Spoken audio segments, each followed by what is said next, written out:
Hi, I'm back. Reflecting on grief is not something nice. It is exhausting emotionally and psychologically and even physically. It makes you tired because you revisit feelings and emotions that are overwhelming for you. But I would like to share them because my therapist felt like I never grieved. So I would like to share my journey of grief. I'll still do what she has said I must do as part of grief. Excuse me, I'd still do it, but at the same time, I'd like to share my journey of grief. I left my mother to go and live overseas for personal reasons. Those who are close to me will know what those personal reasons were. So I lived overseas and I studied. My masters were done in Scotland. So the day that I left my mother, she did something that she never did. I'm a traveler. So my mother would say goodbye whenever I go because she knew that I would come back. But she did something strange this time. She shed a tear. I never knew its meaning, but today I know the meaning.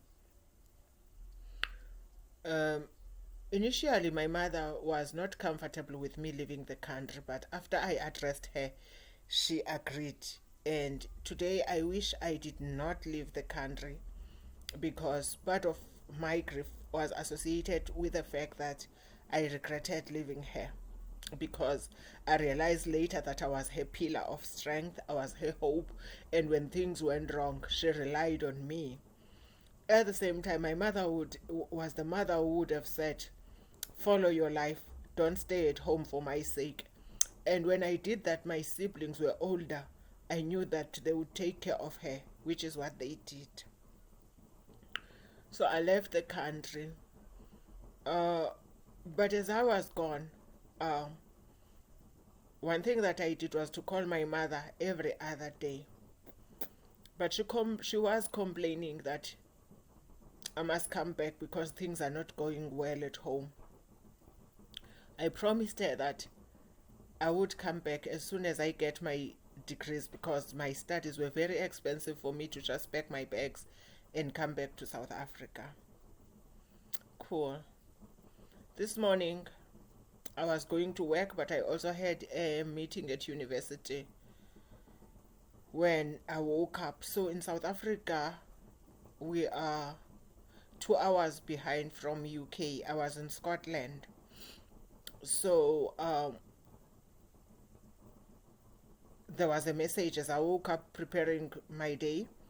It was my son. He was in tears saying I must call because my mother is very sick. So if she hears my voice, maybe she will feel better. Immediately, my legs became weak.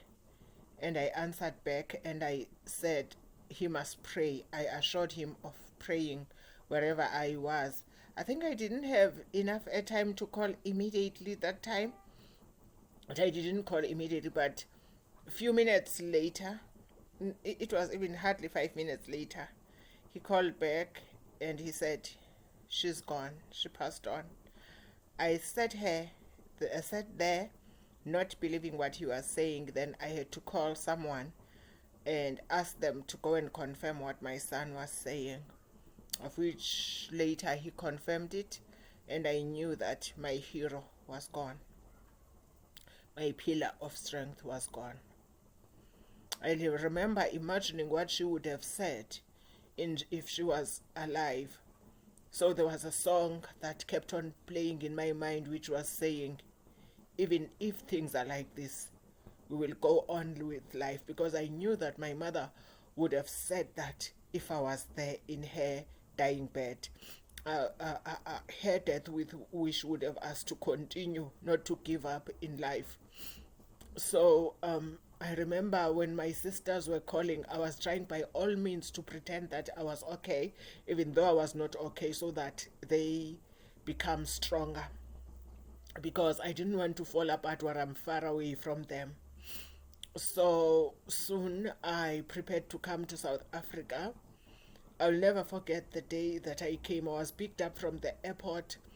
So, and then I arrived at home. We are preparing for the funeral. I think it was Tuesday, and the funeral was going to be on the Saturday.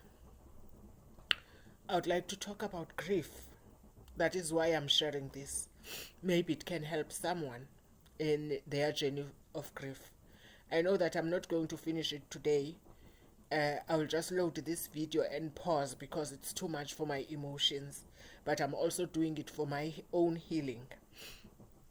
So I will never forget the day I came home.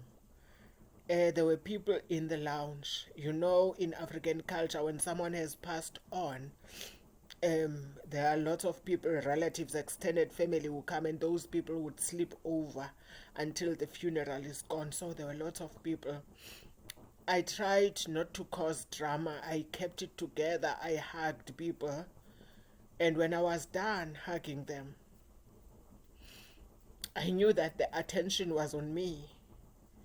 And I just walked to my mother's room. That is something that I would do as a traveler when I've traveled. So the first thing that I did when I came back was to go to my mother's room. Even this day, I went to her room and I looked into her bed. Her bed was empty. She was no more. I remember going to that bed and my legs going weak, and I was lying down and I started to cry as I was reflecting on our lives together. I didn't scream, but I cried silently because I was cautious not to cause drama, which is something that I wouldn't advise people. If you want to scream, scream. If you've lost, even if people laugh at you, let them laugh at your pain. If they would never experience pain in life, if they would never lose someone in life, that let them laugh. So I remember after lying down, I woke up and I was hiding my eyes. And that time, I remember my siblings started to come and we formed a chain.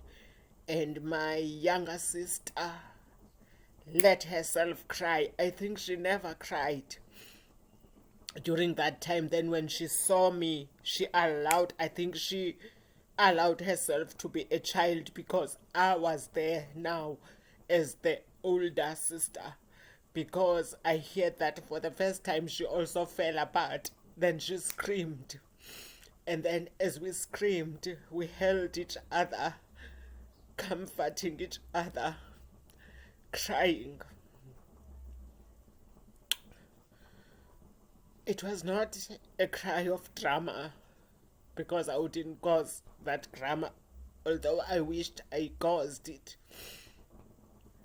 But it was a cry of pain because our hero was gone. A woman who was loved by the most and who was humble was gone. Therefore, we had to grieve for her. And then I would like to pause on this one and I would record part 3 because these videos are overwhelming. And sometimes the computer doesn't allow me to load videos that are too long. I would start in the next one on the funeral and my return to Scotland and how I navigated life with of grief. Yeah, thank you so much for listening for now. God bless you.